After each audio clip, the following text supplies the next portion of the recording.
Welcome to Woman Witness Podcast, The Stories at the Well. I'm your host, Leah Fortier.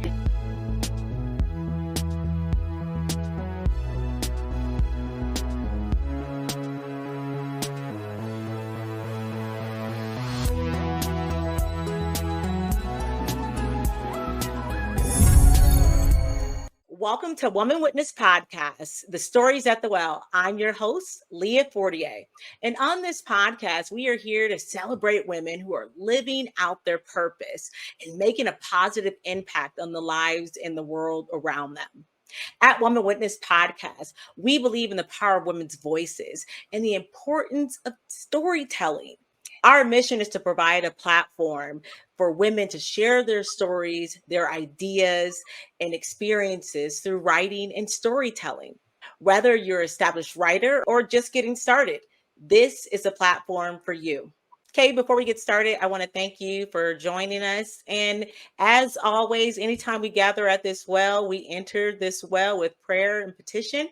So if we will, Lord, we thank you for bringing our sister Kalisha here to this well. We ask that you just use this opportunity to speak into our lives, to speak into our hearts, that we may be able to say something that another sister can resonate with and that they can use to empower and encourage themselves and others around them. In Jesus' name we pray, amen. Amen. That was a great prayer. I love that. Thanks, friend. Thank you so much for joining me. And I am truly honored that you chose to meet me here at this well. I know that there are many other places that you could have chose to be right now. And I value your time and I value your friendship and I value the insight that I know that you are going to pour today. I'm excited to be here. You know, I'm big on sharing. I'm big on letting people in on the secrets that helped me through those times. So I'm here for it. Let's go. All right, girl. Okay. Well, again, I want to say hello and welcome to Woman Witness Podcast, The Stories at the Well. I am your host, Leah Fortier, and today we'll be discussing a topic that I know that you are going to truly enjoy. Today, we're going to be talking about falling back in love with oneself.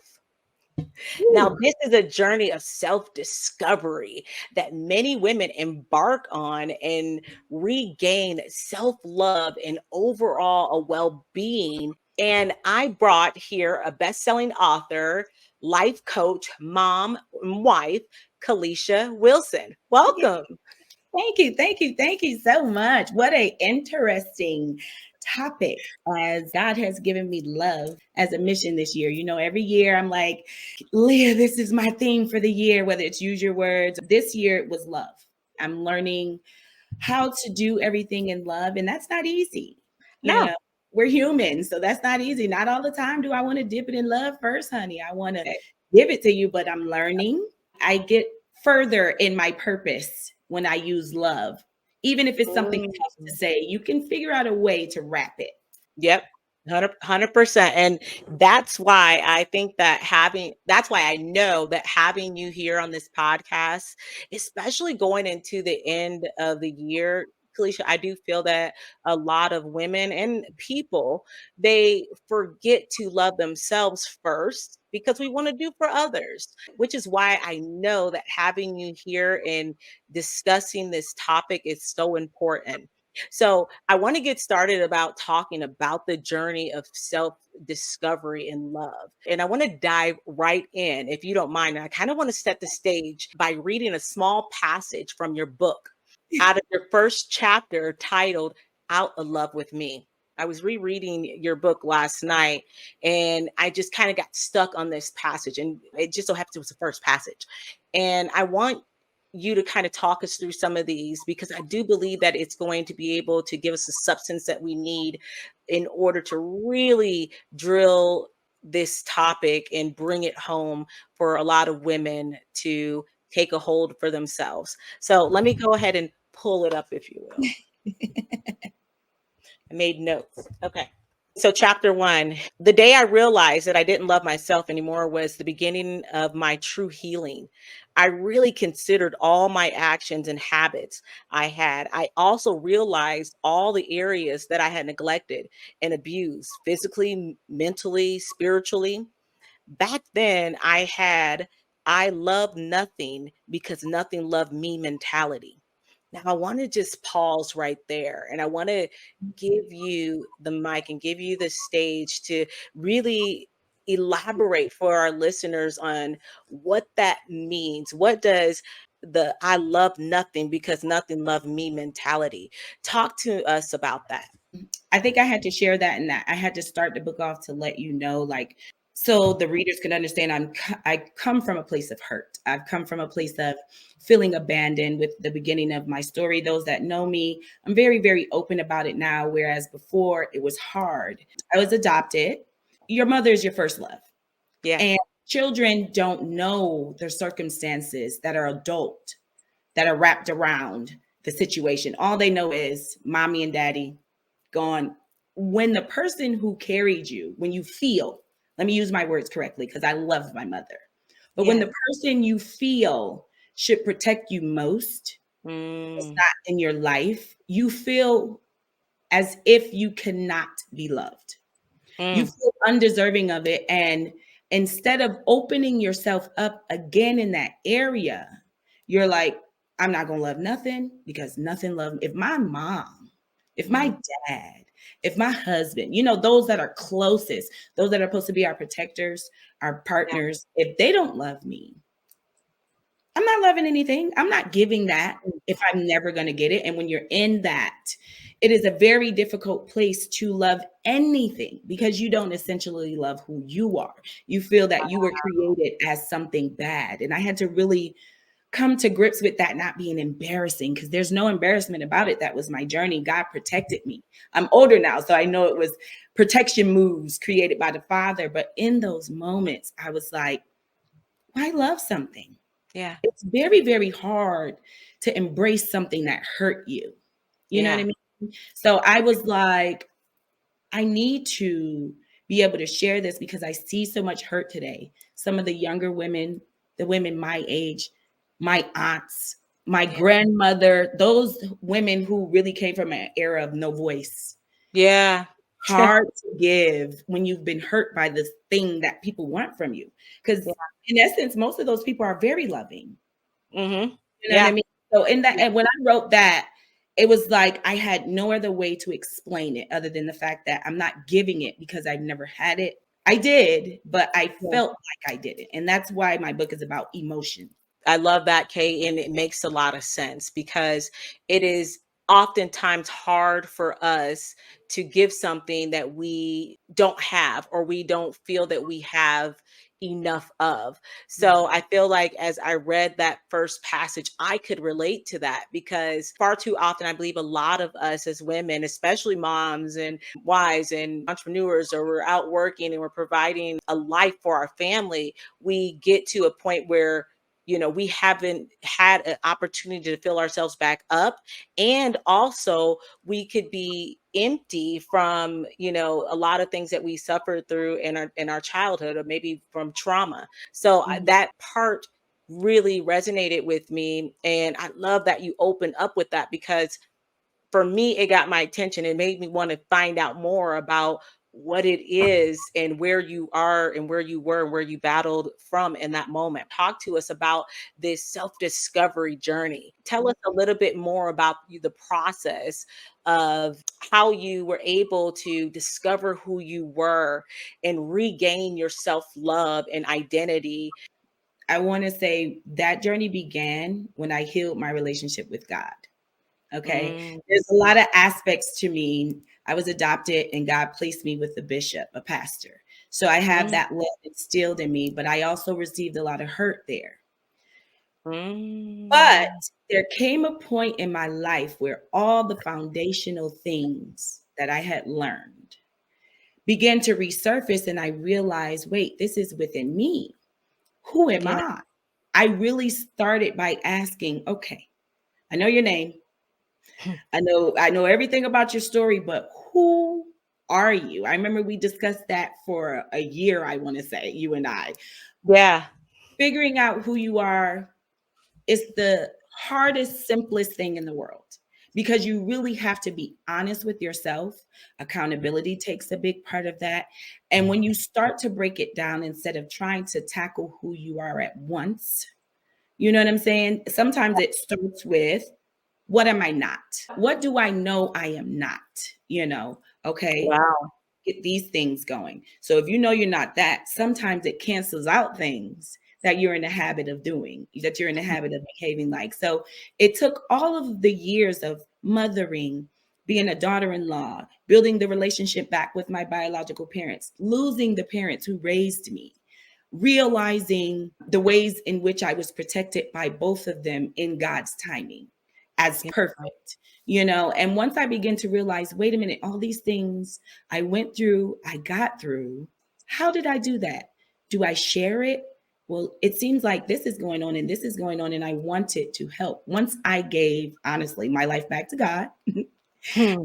and I started to say, okay, I ran out of Jesus coupons. You know, me and my brothers have jokes because we went to so much church as kids. We Yeah. felt we had Jesus coupons so we could take a little break. And God protected me in that moment. But Yeah. got to the point where I was like, okay, Lord, I know I'm here for a purpose. I Mm. figured out who I am. What am I supposed to do with this? I know who I am. I know that me explaining who I am or being an example for others is a way to show who I am. But what else can I do to really make an impact? What can I leave for my great granddaughter, your Right. great granddaughter, to understand and know that they aren't lost in the way they are feeling, that there's a way that they can create healthy habits to come out of situations like that. And I think when I was able to do that, like those problems that seem tumultuous, the most devastating, I made it through them. Yeah. I Yeah. wasn't going to keep it a secret. I was like, I'm over the secrets. We need to help one another. If we want to heal the world and leave a better world for your babies, my babies, everyone's babies, we have to begin with being accountable, honest, and knowing who we are. Sometimes lost people, you know, they can hurt others because they're lost. Yeah. Amen. So, That. Yeah. No, you were right on it. If I hear you correctly, I hear you saying, and that by being a witness to some of the things that you have gone and grown through in your life, you are able to take those same experiences and help others who may either be going through it, yeah, coming out of it, or just sitting on the fence. Because I think far too many of us are stuck in bondage, or we're stuck in a place of isolation when we don't have to be. right. And if I hear you correctly, I hear you saying that just by you choosing to take that next in that first step of coming outside of your comfort zone, off the pages, if you will, or on the pages, sharing your story, Yeah, you can change generational curses and making them blessings. You can change the trajectory of perhaps someone else's life and set a legacy for your family and the families around you. Okay, if you don't mind me taking just a small step back to when you were talking about you being adopted. I think especially around the holidays, and I know we have a lot of listeners who are in an interesting family dynamic. And some may feel it as if they don't know how to really pin place what home is, especially when you talk about going home for the holidays. Kate, tell me how being adopted and finding your identity and finding yourself in the family dynamic that you were in. Talk to me about some of the things that you had to overcome mentally just to make it work. so adoption for me, and this is my experience. So Okay. please, anyone out there, don't be offended by anything I say, but this is my experience. Hmm. In that moment during the holidays, I come from a big family on all sides. It's amazing to me how God mimicked my natural biological family with my adopted family. Hmm. They're big, close knit families. So I had the sense of others being around me. But even in those moments, my mind would drift to, I wonder what she's doing with the other kids.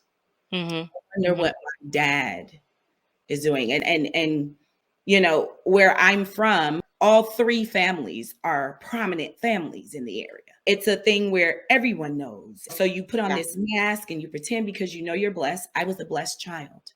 I knew it, but there was just, it's a piece missing.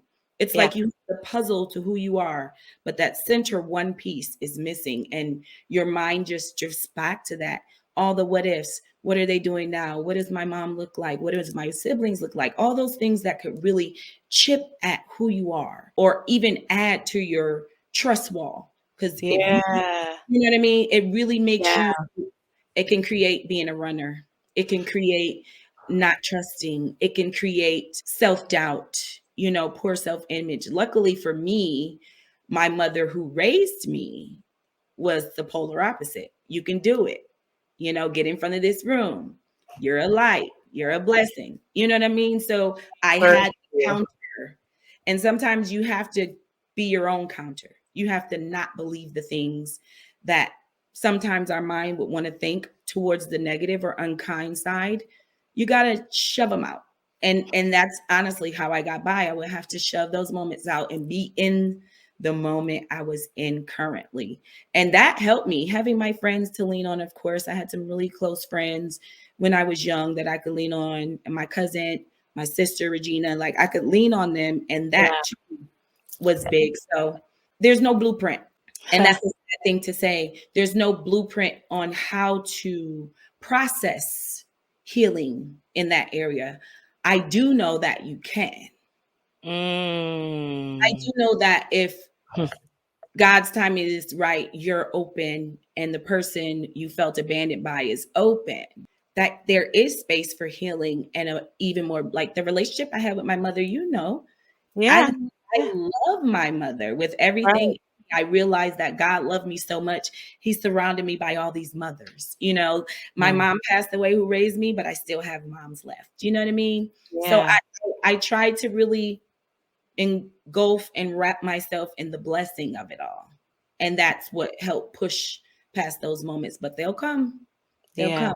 If you were giving some advice to some listeners who are in that moment right now, perhaps they have not found the right time and right place to have those conversations with maybe their biological family. If I hear you correctly, I hear you saying that there's a time and a space and a place for that, Yeah. and not to rush it.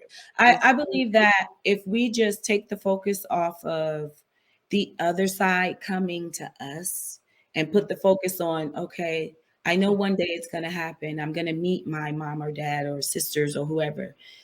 Prepare me, God. I Mm, always go back to prayer because even young, I was taught to pray. My biological mom, she's a prayer. She's the intercessory prayer at to be mhm, to boot. So I would advise them pray that God prepares you for that moment. mm, that's You're where you're supposed to be. If we take the focus off the other side and let God, girl, mind your business. You know, that's my favorite thing to say. I yep, don't mind yep, God's business. Lord, prepare me for the conversation that I need to have with my mom or that I want to have with my dad or that I need to have with my sister, anything like that. That's something that could be hurtful. The words could change the trajectory of the relationship. You want to have enough oil, as you just said, yes, yeah, within to be able to receive and give wrapped in love, which is a very, very hard thing to practice. I am practicing it daily. There are times I fail because I am human, we're all you know, human. Yes, trying to behave like Christ, yep, as Bishop Jakes would say, as Christ. yeah, I have to prepare myself, be accountable for myself. So sometimes you can take the pressure off of what's going to happen if you don't worry about their side. Just mm, nourish mm, yourself. Whatever makes you feel good about you being you, tennis, bowling, yeah, knitting, dancing, whatever makes you feel loved by you, pour into that. Pour. mhm. My mom used to say, if you're going to worry, don't pray. And if you're going to pray, don't worry. You can't do both. Can't Pray do both.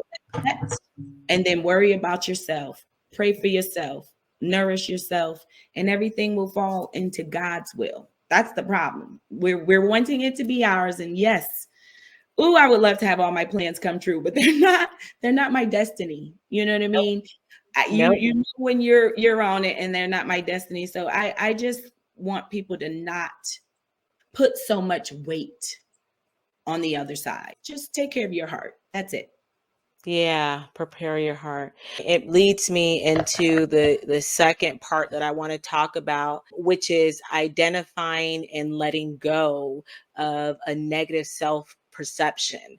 And I do believe that far too often it's common for us to be hard on ourselves, especially as women, to look at ourselves and kind of pick ourselves apart.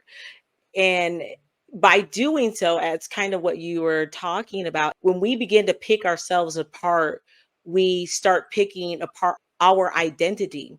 And I do believe that we grow into who we are. We evolve into who we are. You know, people love to say, oh, she changed, but I do believe that we grow into who we are. So, Kalisha, talk to us a little bit about strategies on how we can identify who we are and begin to release some of those negative beliefs about ourselves. Well, the first thing I did was, I'm a big writer. You know that. This is why we have our beautiful second connection. Yes. I wrote down everything I felt about myself, negative and positive. And I Mm, wrote down each one and asked myself, is it true? Because mm, you know about you. And mm, sometimes we'll take the outside world in to the point where it affects our own belief about who we are. No yeah. one should ever be able to alter that but you and God.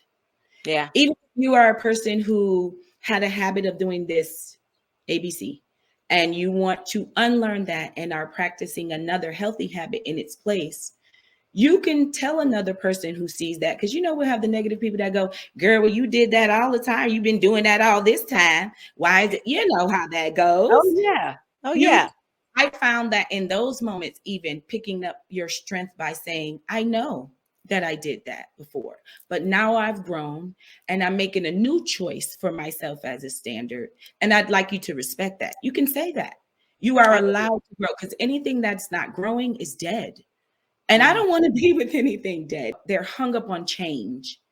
Don't try to change me. It's not about that. I think if we replace the word change with growth, I want you to grow, because if you're growing, we're moving upward. The trajectory is going so we can build something bigger and stronger.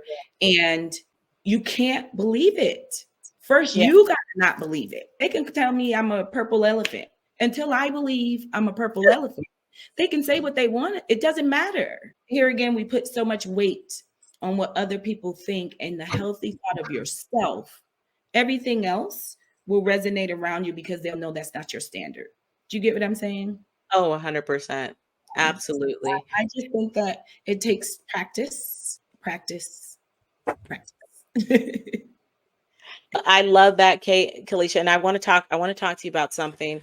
I want to read another passage that really spoke to me, out of love with me, which is the reason why I believe that this topic is so important, because so often too many of us are out of love with ourselves, and we're talking about our own negative self perception and those thoughts that we put into our being and Mhm. our bodies and our mind. You talked about a passage that I want to read that a lot of women can relate to. I know that I can. And I was once here as well. It says, I can remember when my children were in grade school, about 8 years into the mom wife choice, there were days I would wake up, literally feel like, what was the purpose in life? There were so many untrue, damaging thoughts circulating through my head.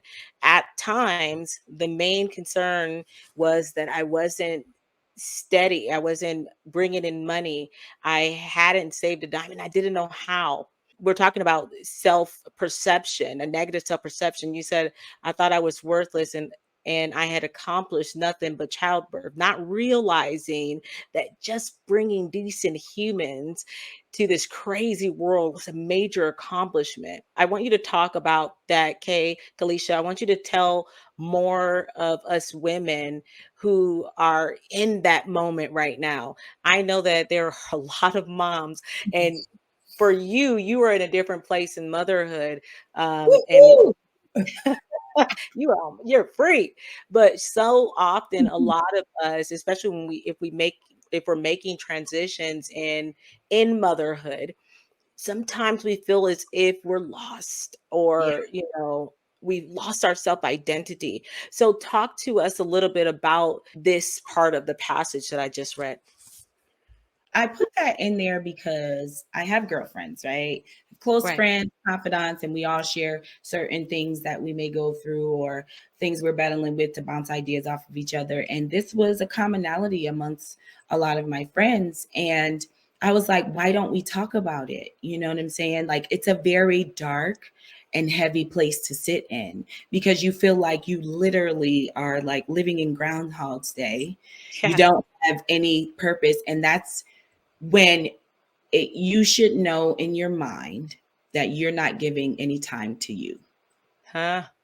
because the only person missing out of everything you do daily is you.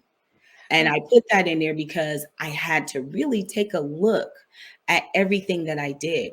My husband and I made the agreement when we were young that he would provide and I would care for the home. And it becomes so routine and so mundane that it's looked like there's nothing. I can clean up and cook and do all those things.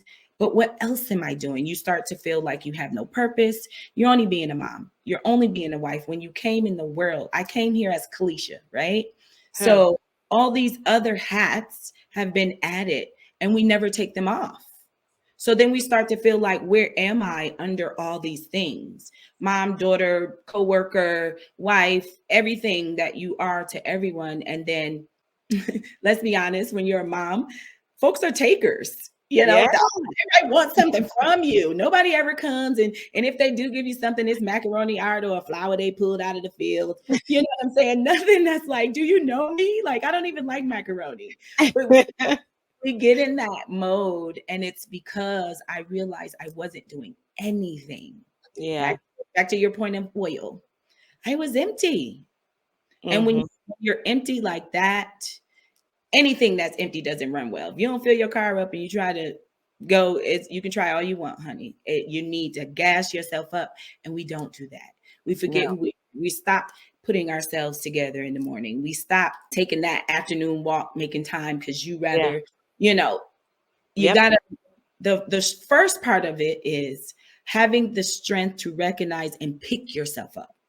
Because some of us Mm. just lay there. You know, I've laid there emotionally. I Mm. laid there physically in the bed, not being able to move because you feel like, move for what? Wow. Yeah. It's the same thing. So I was like, I can't be the only person going through this. And how Mhm. did I come out of that the last time? Because it will happen multiple times. This is the thing when we go through things like that in motherhood in our lives, as we grow, there's another level of the same type of feeling. So you have to become sufficient in your practice to get out of it. And I start doing that by, okay, let me go get my nails done. Okay, you know what? I love you guys. I'm gonna put this movie on. If you guys can promise to stay, I give my kids treats. Stay quiet and watch this movie. Let mommy take a bath. Yeah.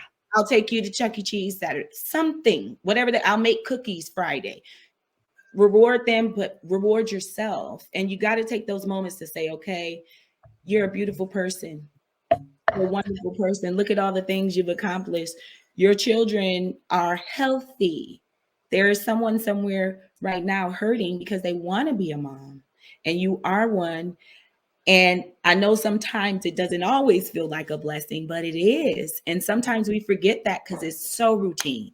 Get up, go to school, after work activities, after school activities, games, back to school, projects. You know, it Yeah. never stops. So you Right. have to take those moments and say, wait, let me take care. Ask the family. I ask my family when I need time to Mm. nourish who I am. I say to my husband, I say to my kids, we have little family group texts. I'll say, hey, tomorrow I need everybody to feed themselves. I need everybody to do this because mommy just needs a day. And I Yeah. don't care if you see me doing nothing. You don't get to ask me anything, and that's a fair ask. 365 days is my job to take care of other people. So you have to add yourself. It's the only Mm, way. yeah. The only way. Yeah, I definitely hear you. I can relate, and I know a lot of listeners can relate as well and understand. You actually just spoke on the next point that I wanted to touch on. What Mhm. you just talked about it, which is embracing self-care and self-compassion and giving yourself that giving yourself that time to disconnect and go into mommy world and fill yourself back up. So thank you for that. I want to talk a little bit to you, Kalisha, about building a strong supportive network. Now, Mhm. as moms and as wives and as women in general, it's hard because, as you said, there's a lot of mundane activities that we do, and we're kind of sometimes on autopilot, if you will.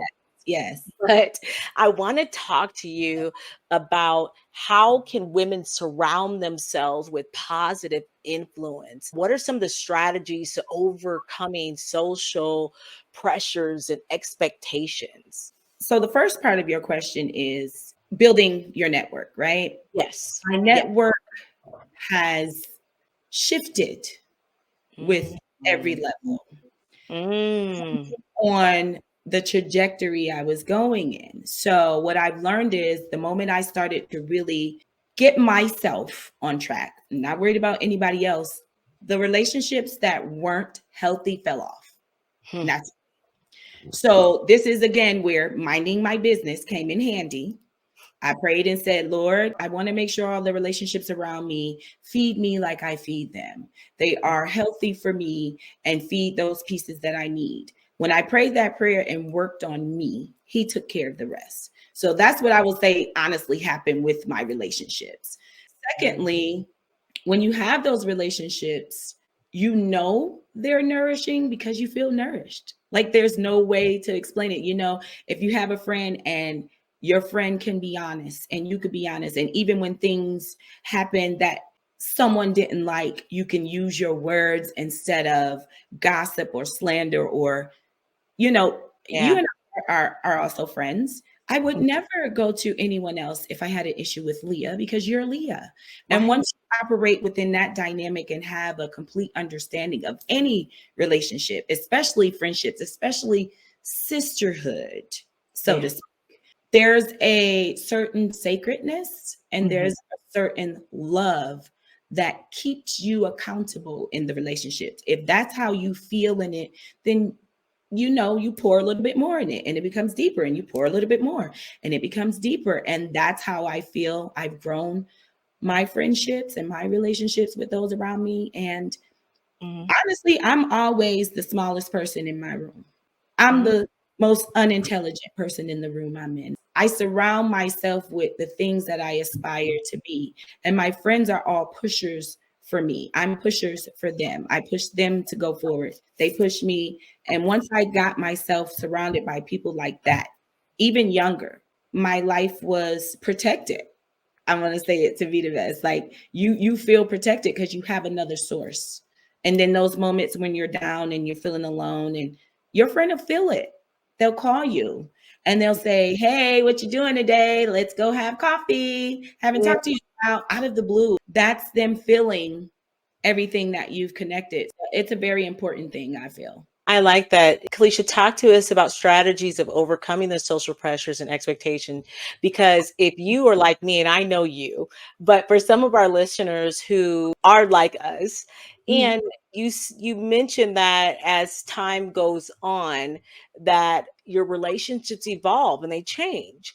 Yes. So talk to us and talk to some of the listeners about how hard it is and how important it is to let the progression of a friendship, if it the dynamics have changed, how hard or and important is it to let it be what it is? For me, I have to look at the relationship and see how it's been going. Okay, if transition and I'm growing in a different area, maybe my friend does not match that growth. I don't necessarily want to end that, especially when it's in a healthy place and you've taken, because your journey is yours. Your Right. friends' journeys are theirs. So you may not reach the same level at the same time. And if you know your friend is trying, if they know you're trying and you really look at that, then not every relationship like that has to be severed. You can have a conversation. Okay, Fran, I know I used to do this, but I don't want to do that anymore. I'm working on that. And your friend should respect that. Do you know what I Mm, mean? Your friend should not put you in a position where that standard, while you're trying to build it, is infiltrated by what you're trying to leave. If you mm, have a friend that thinks about you, this is where your words, using your voice, instead of being uncomfortable in the back of the car, going somewhere you don't want to go. Friend, thank you for the invite, but I'm no longer attending events like that. And then you'll know from the reaction. They may get upset that and if you have a friend, hopefully, that is communicating, they should be mhm. able to say, well, friend, even if you say I don't like it, but I hear you. I'm listening to you. Yeah. Respect my space. I think Yeah. respect plays a big part in all of that. So while it is not easy, you have to use your voice and take a stand for yourself in those areas. And then if it's not meant to be, or that friend is just not listening to the standard, you don't even have to do anything. It'll just fade because you won't be in the same places. You won't be doing the same things anymore. And if they really want the relationship, they'll ask why, and you can go from there. You just may have to build it differently. This is why I'm saying there's no blueprint, but there are steps you can take to communicate the Yeah. change that you've made for yourself or the growth that you've had. Okay, friend, I want to do it like this now, if you don't mind. And they Yeah. shouldn't.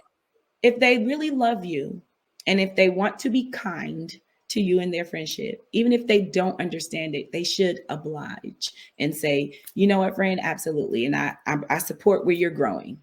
I love that so much, Kalisha, because I do believe that in this self discovery phase, in this following our faith phase, Yeah. I always say, I just did a podcast a couple weeks ago about when you're walking in your faith.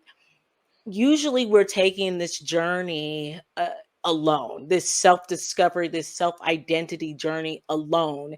And far too often kind of touch on what you said about our friendships, and sometimes we move in different directions, and sometimes our faith is pulling us one way where we were doing something in one season and it was okay, but now we're moving into a different season or a different phase in our lives, and sometimes we can't do that with the same people. So I understand, and if I hear you correctly, your recommendation to someone who is in that self-discovery phase, who is in that phase of following their faith or just doing something new in their life, to just listen to your inner voice, listen to yourself, and just go where God leads you. And it's okay if Mhm. not everybody goes with you. Yeah, it's okay. If you look back and think about when you were in the third grade, very few of us have friends from the third grade. Yeah. Reason we don't know what those people are doing. That was our best little friend back then, and it's the same thing in life. Sometimes it's the time that phases things out: reason, season, or lifetime. The people coming to your life for one of the three, either for a Mhm. reason, a season, or lifetime. And if you get those lifetimes, hold on to them. You know what I mean? It's the inner voice. I had a Yeah. problem when I was younger with the inner voice becoming the outward voice. I would feel it and want to stand for myself, but I didn't have the courage to use my box, use my voice, and say the words. And the older I got, the more I experienced, I was like, hey, it's okay for me to voice that I'm uncomfortable with this, or this is not my standard anymore. And it's okay for other people to not like it and not agree with it and walk away. And it doesn't mean that I'm an unkind or bad person when they do. Yeah. Absolutely. Absolutely. I couldn't have said that better. I want to ask you one thing as we're bringing it in.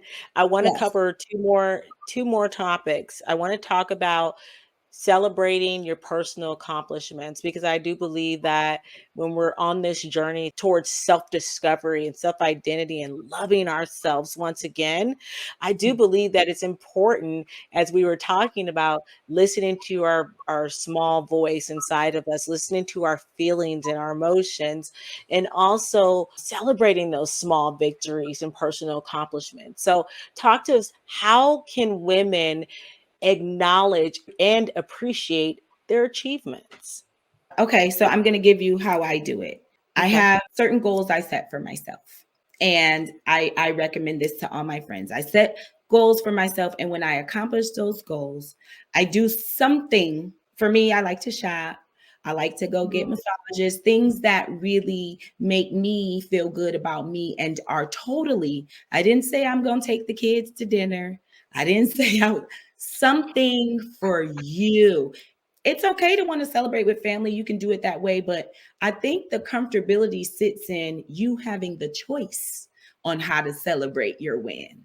You know what I Wow. mean? Depending on what that win is. Okay, I've been trying to get my health on track and I'm down 3 pounds. Don't cry. Do you know there's babies that weigh 3 pounds? 3 pounds is a lot of meat if you go get 3 pounds of meat. You got to learn to look at the positive things in the littlest things, even, and you get to decide, how am I going to treat myself for this? I'm proud of me. Sometimes it's the daunting task of looking at yourself in the mirror and saying, oh my God, Kalisha, you astound me. Look at you. Like, do you know it is not easy? It took me a very long time to talk to myself, Mm. facing myself, looking at myself. That's when you connect with who you are. You know what I mean? And sometimes it's just a matter of saying, girl, you killed that, to yourself in the mirror. And it's okay to feel good about yourself. You know, I know that I am not better than anyone, but I'm just as good. And my Mm. mom, Donna, told me that you know better than anyone, but you're just as good. And if you can remember that and say, ooh, Leah, girl, you got it going on. It's okay to tell yourself that because it's the truth. Yeah. It's the Yeah. truth. It's the truth. Yeah. Yeah. Yeah. That little dance, that little thing, you start seeing Yeah. yourself. Go ahead. Feeling Go that you feel, ahead. sit in it for a minute. Turn your favorite song on when you feeling that about yourself. Sit in it for a minute. Don't try to get out of the moment too fast. Really get in there and be like, girl, I'll do a little dance. You know it Hey. quick. You did it. You did it. You did it. Make up a song, whatever you got to do. Take yourself out, you know, and Yes. and hang out with you. Date you. I date myself. Yes. I date myself. I sometimes my husband may not feel like getting dressed up and going somewhere, or my girlfriend may not be available. And then I said to myself one day, I said, I'm available. Mm. I took myself out. The most beautiful thing, awkward in the beginning. All these things are not easy. If they were, everyone would do it. We wouldn't have the problems that we have because everyone would be practicing that healthily. That's Mm. why it feels so awkward when you begin, because to outwardly say to others, I love me enough to eat alone with me, I'm enough company to get dressed up and take me somewhere nice. You know, Mm. sometimes it takes that to show others what you want too. You know what I mean? So there's a lot of ways Amen. to love Amen. on yourself, but the key is loving yourself. Yeah. Amen. You actually just went, I think you caught on. So I feel like you jumped ahead in your chapter and answered some of the questions that I was gonna ask. But I want to talk to you about, you wrote here, oftentimes true love comes across as selfish to those who also put others first and use you to fill their own neglected voids. If they love themselves completely, they would understand what you need and do the same, be in space, time, or attention. The main piece of loving me is that it is an example. I'm showing you how you should approach me, respect me, and interact with me and love me. And I thought that was such a profound passage that you wrote. And I highlighted it because I want you to close us out with that.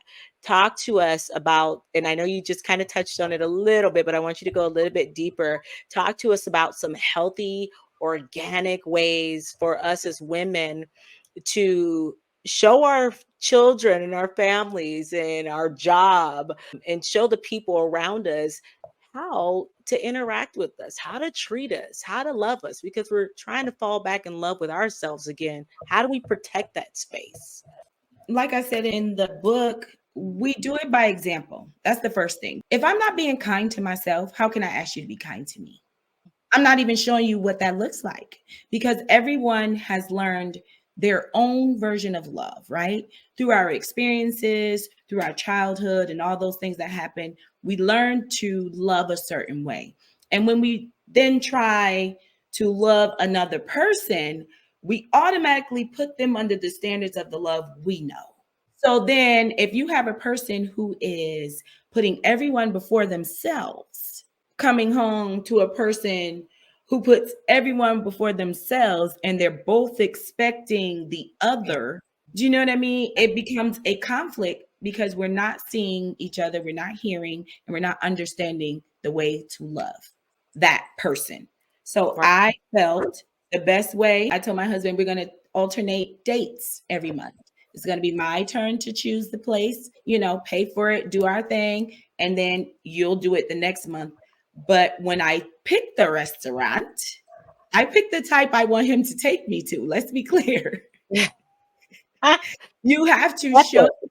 like, you can't expect what you won't give. And that's how it really boils down to the meat of it. Honey, I want to be able to communicate some of the things that may frustrate you about me, but when you yell, I don't hear you. Mm. That's using your words to say, okay, I'm willing to listen to you. You feel I don't listen.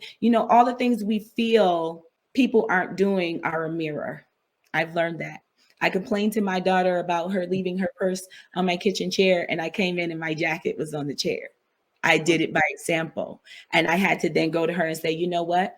I taught you this unhealthy habit. Now I'm trying to work on treating the house healthy. So let's hang our jackets up in the hall closet in our purses and put them away instead of, you know what I mean? So Yeah. instead of attacking, we need to figure out, okay, how can I show my partner, my boss, my sister that this action is offensive to me and I'd like this instead? If you don't have the power to say it, then that's something that you need to build muscle in, because it's going to come to a point where you may have to say it. How do you say it for the listeners out there who don't know how to articulate it You say it with verbally? you say it verbally with what you are feeling. It is very hard for me to put the words that every listener would say because I don't know the situation.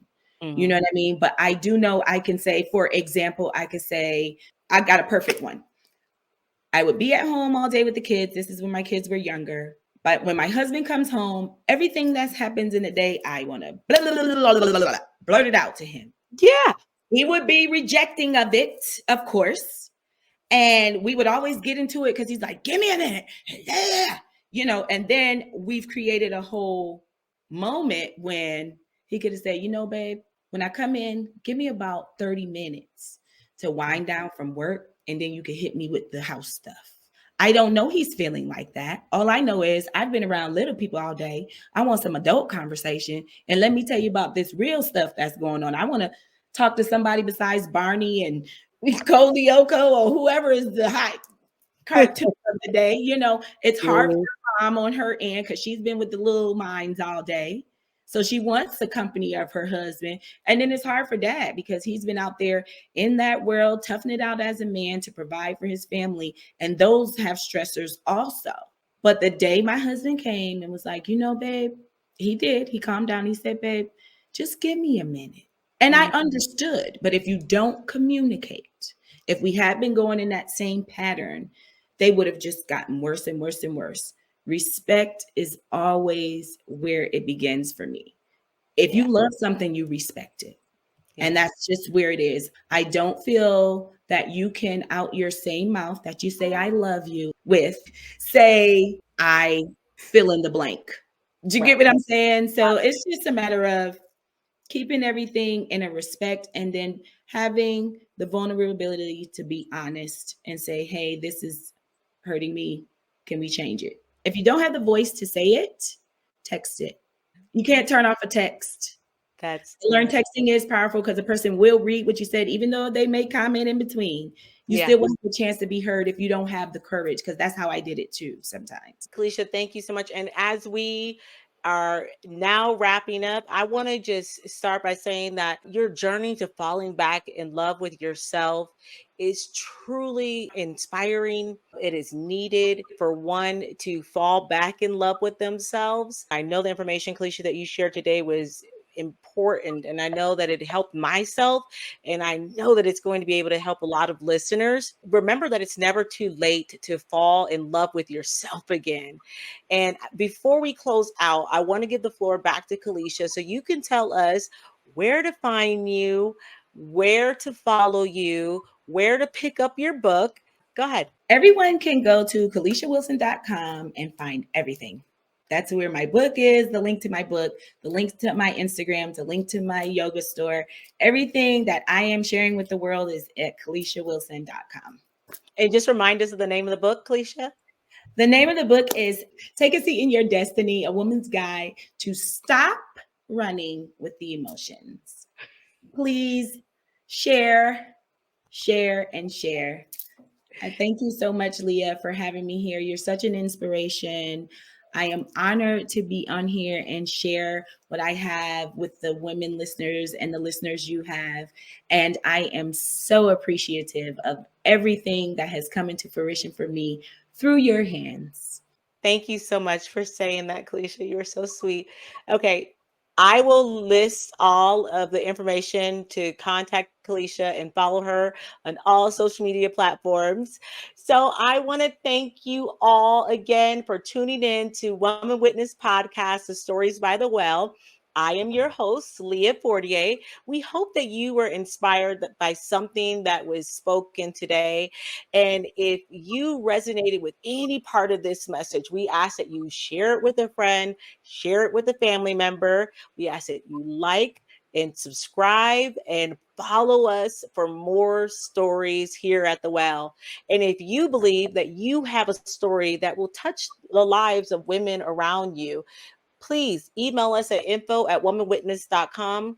That's info@womanwitness.com. We would love, love, love to hear your story. Until next time, perhaps you were chosen for such a time to write and tell your truth. Bye.